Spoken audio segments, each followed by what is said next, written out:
Google Chrome ব্রাউজারের এই তিনটা settings এখনই করে রাখুন। এই অ্যাপসটা কিন্তু প্রত্যেকটা ফোনের ডিফল্টে থাকে।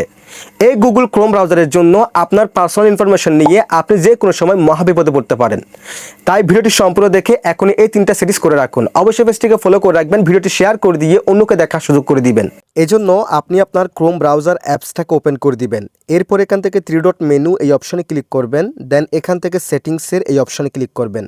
এরপর এখান থেকে সার্চ ইঞ্জিন এই অপশনে ক্লিক করবেন। আপনার ক্ষেত্রে এখানে গুগলটা সিলেকশন করা থাকতে পারে, আপনি জাস্ট এখান থেকে ডাকগো এটাকে সিলেকশন করে দিবেন।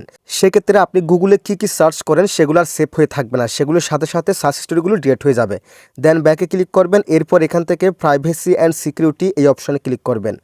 এরপর এখান থেকে দেখেন send a do not track request এই অপশনে ক্লিক করবেন। দেন এটা আপনার ক্ষেত্রে এরকম অফ থাকবে, আপনি জাস্ট এটাকে অন করে দিবেন। সেক্ষেত্রে আমরা বিভিন্ন সময় বিভিন্ন রকম ওয়েবসাইটে আমাদের পার্সোনাল ইনফরমেশন দিয়ে থাকি।